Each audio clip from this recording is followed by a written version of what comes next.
বোলপুরে পথ অবরোধে আটকে অনুব্রত মণ্ডলের কনভয়। পুলিশের বিরুদ্ধে পুণ্যার্থীদের মারধরের অভিযোগ। আজ সোমবার শ্রাবণ মাসের শেষ সোমবার উপলক্ষে বোলপুরের সুরথেশ্বর শিব মন্দিরে ভিড় জমিয়েছিলেন হাজারো শিব ভক্ত। ভক্তরা বিভিন্ন জায়গা থেকে জল এনে শিবের মাথায় ঢালার জন্য মন্দিরমুখী হন। অভিযোগ, বোলপুরের শিবতলা যাওয়ার বাইপাস রাস্তায় যান নিয়ন্ত্রণে পুলিশের কোনো উদ্যোগ চোখে পড়েনি, বরং পুলিশের বিরুদ্ধে পুণ্যার্থীদের মারধরের অভিযোগ ওঠে। এই ঘটনার প্রতিবাদে বোলপুরের কাছারিপট্টি এলাকায় স্থানীয়রা পথ অবরোধ করেন। ফলে এলাকায় উত্তেজনা ছড়িয়ে পড়ে। অবরোধ চলাকালীন সেখানেই আটকে পড়ে তৃণমূল কংগ্রেস নেতা অনুব্রত মণ্ডলের কনভয়। পরে পরিস্থিতি সামাল দিতে পুলিশ তৎপর হয়।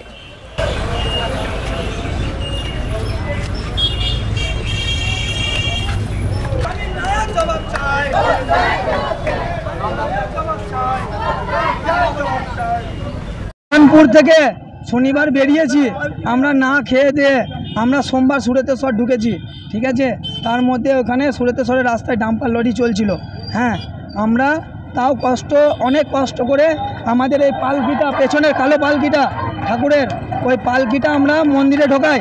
মন্দিরে ঢোকানোর পর আমরা রাস্তা পেরোতে যাই, তখন একটা ডাম্পার এসে আমার এই কোমরে মারে এই অবস্থাতে। হ্যাঁ, নিয়ে আমি পুলিশকে বলতে যাই যে স্যার আমার কোমরে একটা ডাম্পারে মারলো। আমি ডাম্পারটা পর্যন্ত দেখালাম পুলিশ অফিসারকে। হ্যাঁ, আমি ওকে বললাম যে কোনো বাচ্চা ছেলে যদি মারা যায় বা কাউকে যদি চাপিয়ে দেয় তখন কি হবে? বলছে যে মারা যাচ্ছে মারা যাক, এই কথাটা আমাকে বললো।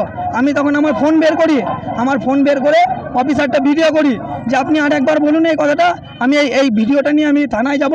আমায় মেরে চলে গেলে আপনাদের কোনো দায়িত্ব নাই, বলুন বলুন। আপনিই তো বললেন যে মেরে চলে গেলে কিছু নয়, বলুন। আপনি বললেন, আপনিই তো বললেন। হ্যাঁ, বোলপুর সুরতেশ্বর এখানে, ঠিক আছে, পুলিশ অফিসার বলছে যে লরিতে মেরে চলে গেলে কোনো পুলিশের দোষ নাই। এইখানে সুরতেশ্বরে এত ভিড়, তারপরেও এরা লরি ছেড়ে দিচ্ছে, টাকা নিয়ে লরি ছেড়ে দিচ্ছে, টাকা নিয়ে।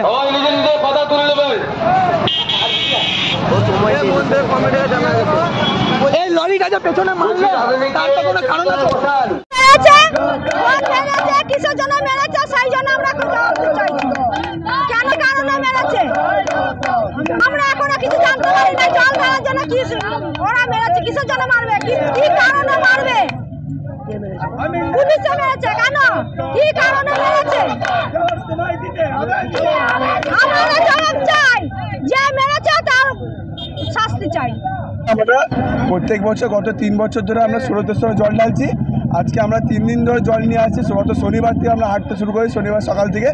আজকে যখন সুরতেশ্বর মন্দিরে গিয়ে পৌঁছাই তখন আমাদের জল ঢালার প্রোগ্রামটা শুরু হয় আর কি। মানে এক এক করে জল ঢালবো আমরা, সবাই লাইনে দাঁড়িয়ে নিয়ম শৃঙ্খলা মেনে কিন্তু জলটা ওখানে ঢালবো আমরা। তারই মাঝখানে আমাদের একটা বন্ধু বাইরে বেরোয়, কিছু খাওয়ার জন্য বেরিয়েছিল, হয়তো ফল ছাড়া কিছু খেতে পারবে না, ওখানে ফল খাওয়ার জন্য বাইরে বেরিয়েছে। সে আসাকালীন একটা লরি ওকে একটা বাচ্চাকে বাঁচাতে গিয়ে ওই বাচ্চাটাকে টেনেছে, বাচ্চাটা সরে গেছে, দিয়ে ওর এই কোমর জায়গাটা করে লেগেছে। ওই নিয়ে পুলিশকে বলতে গেছে। পুলিশ তখন বলছে তোমরা মরলে বাঁচলে তোমরা মরে যাও, তোমাদেরকে চাপা দিয়ে দেখ, আমরা কিচ্ছু জানি না। তারপর আমরা ওখানটাতে সবাই মিলে ওখানে আন্দোলন শুরু করি আমরা, যে পুলিশ আমাদের ওই ছেলেটাই মারে ওখানটাতে, যে পুলিশটা মানে যে ছেলেটাকে বলতে গেলে পুলিশকে, পুলিশ ওর কাছ থেকে মোবাইল কেড়ে নেয়, প্লাস ওনাকে মারধর করে। ওকে পুলিশটার নাম আমি ঠিক বলতে পারছি না, কিন্তু আমাদেরকে যে মারধর করেছে তার নাম আমিন নায়ক। ওই আমিন নায়কের উপরে আমরা সবাইকে প্রতিবাদ জানাচ্ছি। ওইখানটাতে উনি মারধর করেন, আমাদের সবথেকে বেশি মারধর করে। গ্র্যান্ড ওপেনিং শুভ উদ্বোধন 14ই আগস্ট 2025 বৃহস্পতিবার সকাল 10:30টায় ভরত জুয়েলার্স সকলকে জানায় সাদর আমন্ত্রণ। ইলিশ উৎসব 2025 14 থেকে 17ই আগস্ট 2025। স্থান সই ক্যাফেটেরিয়া, কোপাই নদীর ধারে, কসবার রাস্তায়। যোগাযোগ 8477736333। ইলিশ প্রেমীদের জন্য হাজির বিশেষ আয়োজন।